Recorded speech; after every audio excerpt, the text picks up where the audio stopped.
Hello, you are very welcome to what I think is going to be a really exciting and interesting conversation all about the future of TV.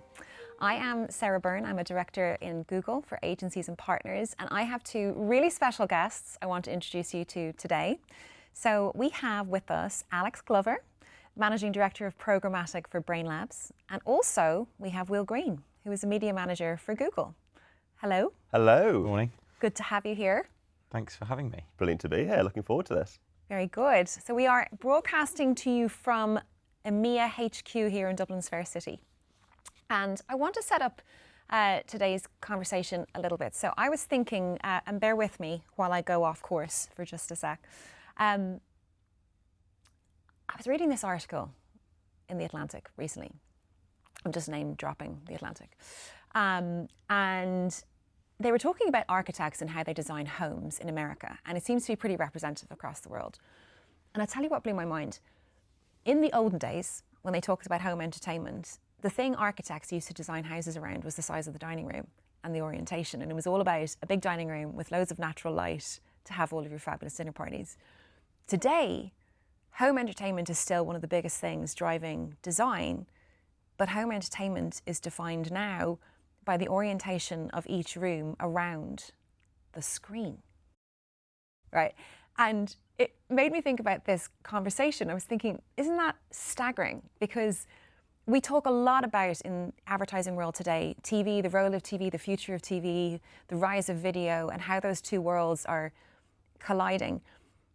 And it's kind of interesting to me that people watch more TV, the TV, than ever, but what they're watching on the TV is changing and changing pretty rapidly. And 80% of the TVs in homes today are smart TVs. They certainly are in the UK, and I'm sure that's pretty, you can tell us, Will, but I'm sure that's pretty representative of the other markets. So when I think about all the different people in a family or in a household watching not maybe just one screen, but multiple screens in the home, but watching multiple platforms, whether it's YouTube or Netflix or Disney or BBC iPlayer, you know, and potentially using different profiles, you kind of get to quickly a point where you say, this is an amazing opportunity to think about how do we do connected TV well. But I think it's probably also a bit of a headache, if I'm guessing, for media planners, and things are changing really fast. So, does that do a good enough job of kind of setting up why I think this conversation is going to be interesting? I think you've set it up really well, actually. And it kind of starts and ends with the viewer, doesn't it? And that viewer behaviour. And to your point, people are watching more TV than ever, more on the big screen than ever. But it's a fragmented market. So we know now that folks are seamlessly moving between YouTube on the big screen, Netflix, Disney Plus, right? And that really sets up that need to understand, you know, what's the frequency? How can we manage and control that frequency? You know, here at Google on DV360 now, we reach 80% of CTV devices in the UK. So I think there's a really good opportunity there for, you know, a holistic approach, which we're going to talk about today, and one which solves for that viewer behaviour, and then by extension, the advertiser too. So Alex, first of all, I think we have to thank you for coming. So I always think about Brainlab has been a long-standing partner of ours, as you well know, and we've worked together for a long time. And I think one of the things that defines you guys as an agency is you are what I would call media scientists, and you are ruthless experimenters and testers, and we'll get into a glimpse of what you guys are doing in this space. But I think you're also amazing collaborators, and I love that you're here today to share what you've learned on the subject of connected TV with the agency community, with the brand community that are here. So a massive thank you for coming. You're welcome. You're very welcome. Can you explain, so Will's kind of setting up, viewers are watching all of these different platforms, and they are watching them obviously across device, but we're here today to talk about connected TV. You guys have recently published a white paper, so can you tell us what you've done? Yeah, I think to take a little step back quickly to, you know, go on to what you're talking about, how viewership has changed. Not only we're seeing more people spend more time in these streaming platforms or AVOD services like YouTube, but we're seeing them increasingly sign up to multiple platforms. So, you know, it's called stacking. People in the UK have, on average, over 3 streaming services that they pay for. And then sort of, influenced by COVID and that demand for content when people are at home, where the only thing really to do was to watch TV, it sort of became a bit of a battle for the eyeballs across all these different platforms. The amount of money that YouTube, Netflix, Disney are all investing in content is staggering, and that's to win that attention of the target audience. But then you have things like cost of living crisis that come in, which sort of threatens that stacking and people, being able to pay for multiple streaming services.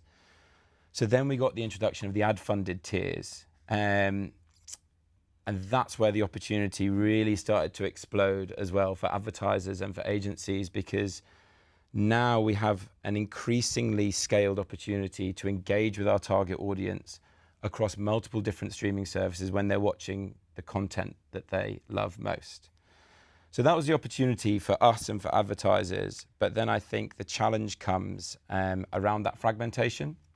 Because unfortunately, it's not just one clean, you can buy everything all in one place, all really smoothly, right? Until very recently, each publisher, each streaming service, each AVOD service, you could buy it in an individual siloed buy, which is great, because we get to advertise on Netflix, on YouTube, on Disney.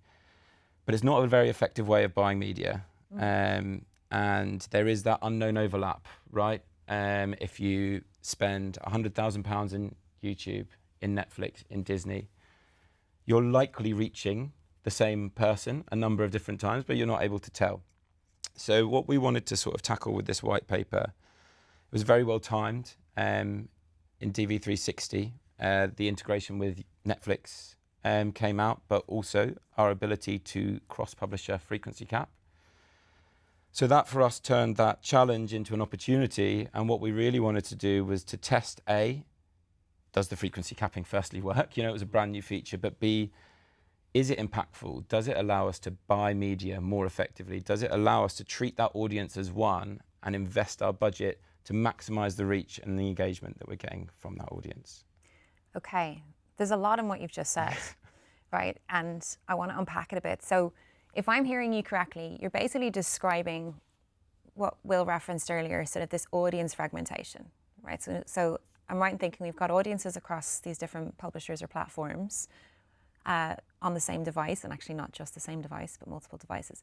So as a media planner, you're kind of describing this chronic overlap. Yes. Is that fair? Yes. Right, so you've got the same person dipping in and out, and if of Netflix or YouTube or Disney or whatever, and so you want to target them with a campaign across all of those publishers, but in a way that doesn't squander all of your media budget, and you're mopping up all that wastage. Okay, I think I get that. And I actually think when you're saying that, I'm thinking that's even just one person. Yeah. I'm imagining this wastage now where the one viewer is moving across device and moving across platform.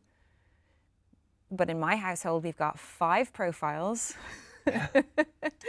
on every platform and every publisher, which makes things even more interesting. And so do you think it's fair to say, like, well, often it's kind of undeniable the growing role of connected TV in the sense of how you do TV right. But knowing that you should do something is easy. Knowing how to do it, I guess what Alex is starting to show us here is the complexity is if you're a media planner. Like, do you see that across the board? Do you feel the hesitation on behalf of the media planners? Are they finding this tricky? Definitely. There's definitely that hesitation there, but also I think to your point around opportunity, right? Just going back to that viewer behaviour, like that is where an increasing amount of time and increasing amount of attention is being spent on the big screen, and we see it on YouTube and we see it with other partners elsewhere. So I think when we have functionality come into DV360 around cross-publisher frequency capping, it's really exciting for us, to see our partners in the market, grab it and think, how can I test it? How can I work that investment, ultimately my advertisers' investment harder, to drive their business forward. So I think there's definitely that, that acknowledgement of the complexity, but what gets me excited really and energized is when our partners lean into that, and get testing and get their hands on it and get going. And you know what? I think you mentioned a really good point there, Sarah, on like knowing we should do it, but how to do it being important. And I think, you know, instinctively everyone feels like this is something we should do, but to really back that up, we need to show that it works. So we need to test it, but for it to work, we need to know how to do it. And that's what we sort of try to lean into here, is to sort of get our hands on the technology early, work out the best way of doing it and how to do it, to give us the best opportunity to make it work. And then that backs up that we know we should be doing this, because we can now say, because it works, because we know how to do it. So help define the case study for us, or the test for us. Like, what was the exam question in a nutshell? The exam question in a nutshell was, does frequency capping across CTV publishers work? From a technical perspective, but also from a campaign effectiveness perspective. And what would the benefit of that be to a brand manager, say, versus a CMO? So if this proves successful, yes, what does that mean for a brand manager? So for a brand manager, it's all about sort of de-risking that investment. You know, you've got your campaign budget. How do you make it not only work, but work as effectively and as efficiently as possible? And that's where that frequency cap comes in, to make sure we're managing that budget, reducing that unknown overlap, and investing that budget correctly into sort of more effective media performance. For a CMO, I think it's probably a bit more strategic. You know, as we covered at the beginning, CTV is becoming an increasingly more important and larger part of total TV. So as a CMO, CTV is now where your audience are, where they're spending their time. But the way in which we buy CTV gives you a much more targeted and effective way of sort of delivering those big brand budgets. Okay, so we have the test. We're obviously going to get into this now in just a sec, because I want you to unpack what you did and what you learned. And the results, spoiler alert, they are really good. Otherwise we wouldn't be here, I guess. But it's really interesting what we're about to unpack. What, Will, from your perspective, was the strategic imperative that you were most excited about at the outset of this test? Because you were following this obviously very closely. For me, it was, I mean, like, we're super excited about the TV screen here at Google, as you know, right? That kind of growth on YouTube alone. Now we've got 49% of adults in the UK watching YouTube on the telly. And to our earlier point, they're watching Netflix, they're watching Disney Plus, right? So to have an agency really grab that and really think, look, how do I, in a fragmented market, really work that investment as hard as I possibly can? That was, for me, the really exciting bit, and the bit that was, you know, going back to that question on strategic importance, that was the pure bit of, you know, how do I make sure in the market we're in at the moment that I'm working that every dollar for my brand as hard as I can? Okay, so Alex, talk to us about the results. So my recap at this point is you were setting out to test that if cross-publisher frequency capping between YouTube and Netflix actually works. Okay. Yes. So, and it was a success. It was a great success, yeah. I think, you know, the headline is that the unified media buy, our ability to buy across both publishers in one buy, made the media work so much harder for us. In terms of campaign results, we over-delivered our reach target by 51%. Wow. We saw almost a 300% product search lift, which is fantastic. And in terms of ad recall, we saw over 250,000 lifted users. And they were the sort of key things that we were aiming for, you know, in platform, in campaign. So great sign that we over-delivered all of our sort of in-platform objectives. But then from a sort of brand objective perspective, we looked into some of our clients' brand tracking, and we saw huge shifts in awareness, word of mouth exposure, and consideration. But I think the sort of feather in the cap for me, which is sort of unexpected actually, but after the campaign finished, we were sort of looking through some of the data, looking through some of the numbers, and we plugged in some of the campaign delivery and some of the results into our correlation analysis tool. And we saw a statistically significant causal relationship between our campaign and the surge that the product saw in the Google Merchant Center product rankings. So when the campaign started, it was ranked 3,000th in the category. And by the end of the campaign, it shot all the way up to 500th, which is like over a 400% increase. So, you know, I think delivering the objectives we set out to deliver, having meaningful impact for the brand in what they were trying to shift, and then also driving sales, sort of, it was the full package. It really shows how when you do it correctly, how impactful it can be. They're amazing results, aren't they? It's quite staggering, actually. Yeah. It is actually quite staggering. So you're moving brand metrics. Yep. You're moving all the way down through to sales. I mean, Yeah. it's every which way. And it's amazing, actually. I mean, the bit like, congratulations as well to the whole team, because I know a lot of folks worked on it. It's brilliant. That bit that really stuck out for me was that incremental reach bit. And we were talking about this actually earlier, weren't we? That incremental sounds like it's small, doesn't it? Yeah. But was it nearly 400,000? Yeah. 400,000 added users from managing the frequency. Yeah. And that if you go back to your original hypothesis, right, of what you wanted to test, does it work? Yeah. Yeah. You know, feels like it does, right? Yeah. So talk a little bit like about that Yeah. frequency bit specifically, because I know that obviously that's the key part of the test. Yeah. You're right. So does it work in terms of, does it deliver campaign objectives? Yes, it does.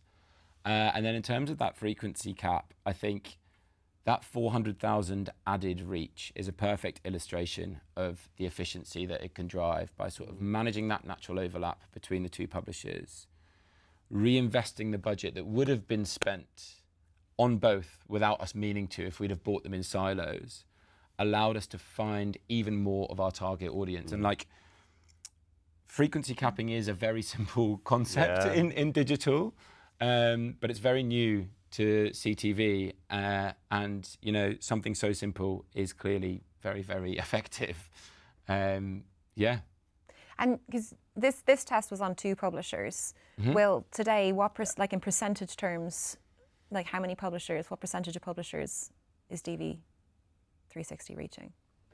So DV360 is reaching 80% of CTV devices in the UK, right? And kind of if you look down the track of what's coming next, one of the key things is going to be publisher expansion. So expect that from us. Expect more publishers coming into a single DV360 buy, and ultimately the ability to control that frequency. And I think we'll get into it in a bit, I'm sure, but like one bit you guys, I'm sure, are really excited about is coming down the track. Brilliant. Okay, let's put a pin in that because I want to come down to what's coming, because I just want to look back on what you were learning from this one in a little bit more detail. So, okay, so you talked about the efficiency, and I think that's really interesting what you're saying, Alex, about frequency capping seems like a really simple but yet powerful thing. So just break it down for me then, like how that allows you to target new users and new audience. Like customer acquisition, user acquisition is always a big objective here. So am I right in thinking that the simple but not easy bit is by not overspending on overlap, you're saving that money, and then you're targeting more of the right Exactly that. type of audience. So can you talk to us then about the audience bit? Because what's, how does the audience start to play a bigger role in the way that you structure these campaigns? Yeah, well, I think, what Will was talking about, publisher expansion, the sort of opportunity there for advertisers is it increases our opportunity to engage with our target audience and reach our target audience, because not everyone is browsing the same streaming services. They don't have the same combination of streaming services, right? YouTube's got fantastic reach, but the size of Netflix and Disney and Paramount that's sort of exploding, it provides so much opportunity, but to sort of capitalize on that, you risk wasting a lot of money unless you buy it all in one unified campaign.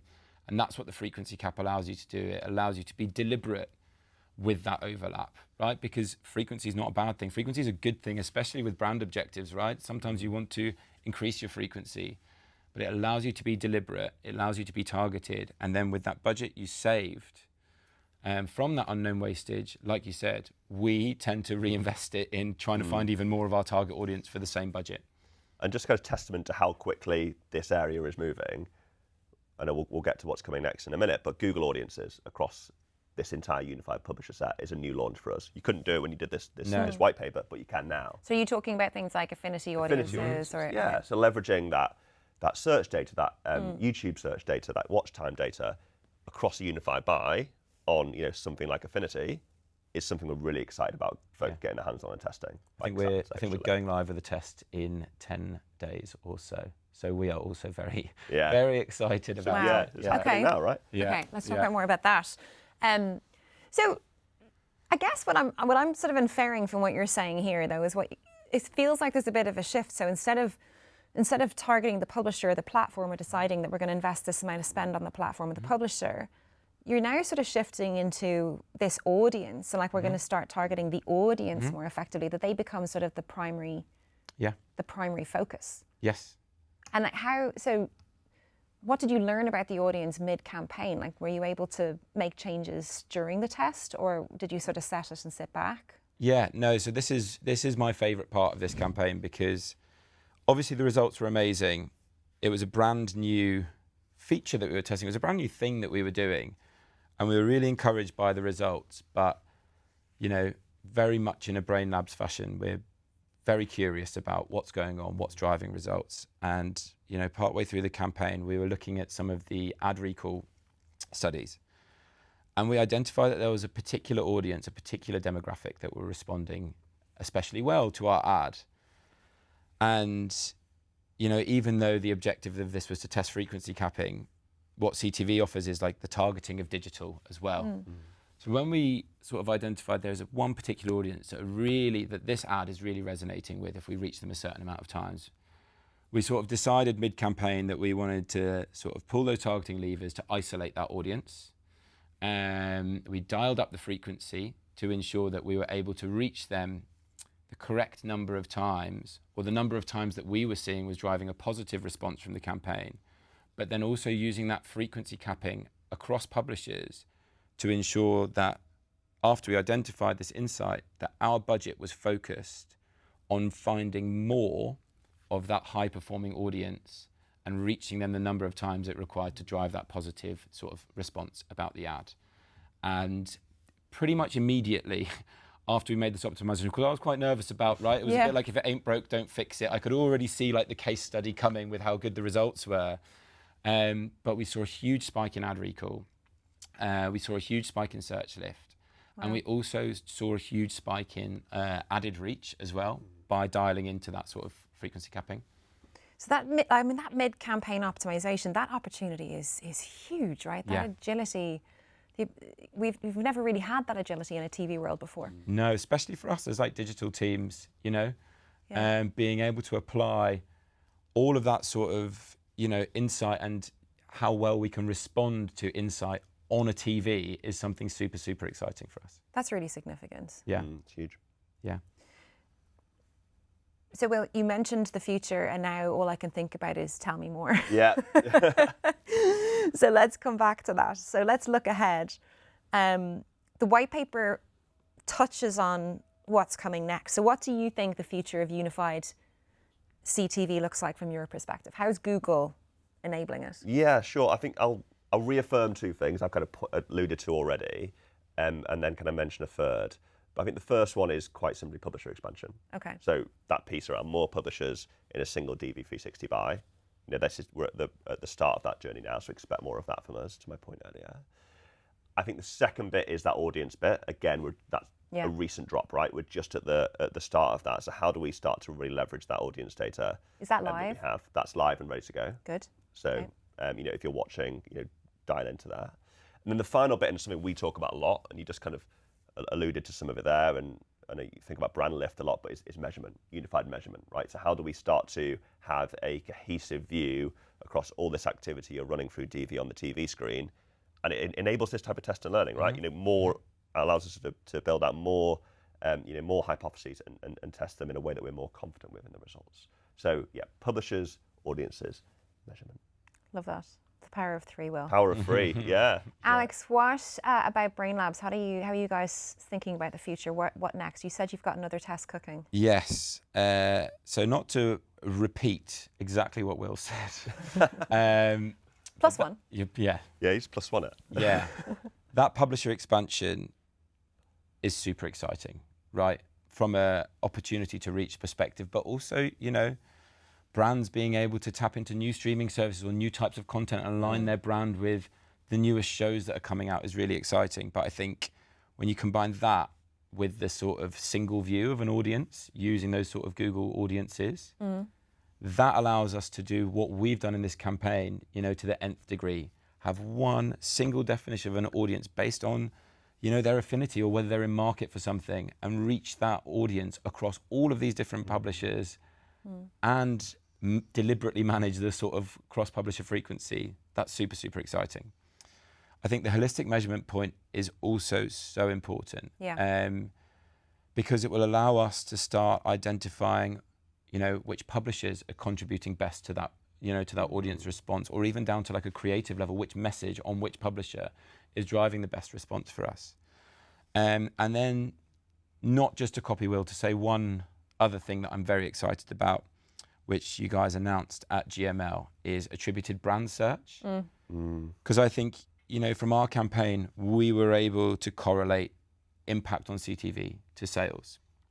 But what attributed brand search will do is it will make all of that so much easier, and we'll be able to get a view as to, what we're delivering on that big screen, the big brand messages that we're trying to push, the impact it's having on demand and generating demand for our other channels to take advantage of. Just I want to ask you a little question and pick up on the YouTube Masters piece as well from the very start of the conversation. Like, what role does YouTube play in this CTV mix? As you know, from speaking to me, we're super excited about that continued growth of YouTube on the big screen, right? So just talk to us about the role it plays in your mix. Yeah, look, as an agency, we've had so much success with YouTube in general. YouTube's been a big part of our growth story for us and for a lot of our advertisers. I think in the CTV space, YouTube plays a really, really key role. It's a huge leveler, right? The amount of reach that YouTube provides alone is staggering. So it not only allows us to sort of build reach, it allows us to build incremental reach on top of those sort of platforms that we might not have the huge scale behind those sort of ad-funded tiers. But it also allows us, the cost effectiveness and how well we can target YouTube. It allows us to deliberately build frequency against audiences to drive that positive response for the brand. So I think YouTube, as a content provider, provides huge opportunity within CTV. But then when you then think about YouTube in DV360 and you start then thinking about the frequency capping, it's also like an effectiveness play as well, and an efficiency play. Alex, I want to ask you just about how the agency works a little bit more, because I think, if we go back to this point about knowing what to do and knowing how to do it are two very different beasts, right? Yeah. And as I've said before, I always think of Brainlabs as kind of media scientists, and clearly this sort of testing culture runs deep for your team. How do you, as an agency team, move from testing to implementing to scaling? Because this isn't the first time you've tested out a new solution and then successfully scaled it. So like, what could you share with the rest of the community watching this? Like, how do you actually systemically scale these kind of learnings? Yeah, I think, look, you've touched on something that's sort of central to our DNA as an agency. I mean, our logo is a conical flask. But I think where that comes from and what that comes down to is there's this culture of like relentless curiosity, right? Trying to find out what's driving what's impacting what.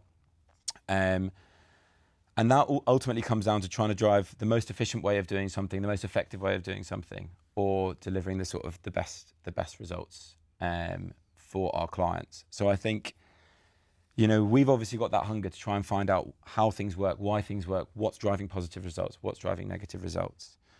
And then how we sort of apply that. We see huge benefits in when there's like a new product or a new feature, like we did with demand gen, or like we've done with this sort of unified CTV, is the best way to drive results for your whole client set, or in the industry as a whole, is to find out whether it does work, how it works, and then most importantly, how to get the best out of it. I think we really pride ourselves in being able to sort of elevate some of the best tools and some of the best AI in market, whether it be demand gen sort of bidding algorithm, or whether it be the frequency capping in DV360. How can we tap into the power of that AI, but take sort of what we've learned to try and either inform it with more data or make it work better?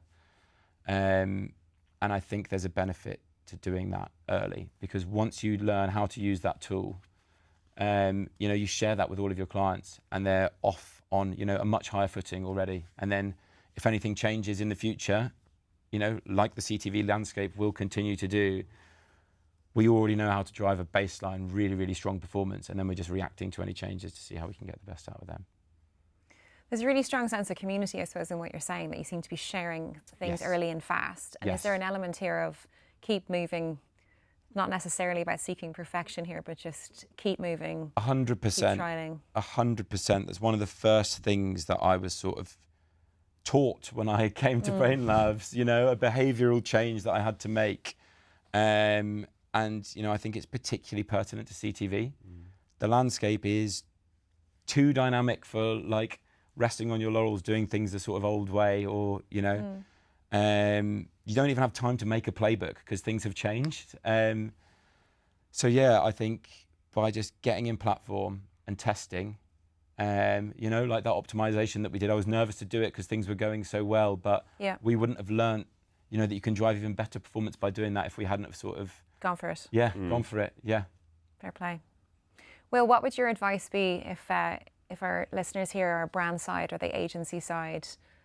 What would your advice be, listening to what Alex has said? My advice would be get under the skin and test things. You know, look at what's there, look at what you can do, and get under the skin and start to test. Lean into your partners. You know, if you're an advertiser, lean into your agency, lean into your Google team, you know, and move as one team as best you can. I think that, you know, when everybody gets together, that's when these things, you know, are more likely to be a success.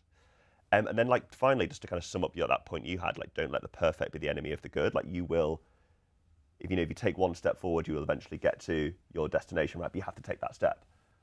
You know, so don't be afraid to take that first step. That'd be my bits of advice. Brilliant. Thank you both so much for a really good conversation. Thank you. Alex, congratulations again on Brainlabs becoming an elite YouTube master. Congratulations on the Video Award nominations. But thank you for sharing all of the learnings with us and for releasing that white paper, because I think Brainlabs could have kept that to themselves, but you haven't. And I think a lot of people stand to gain a lot of knowledge from you sharing that. So thank you for doing that. No, thank you for having me. Great to have you. Okay. Thank you.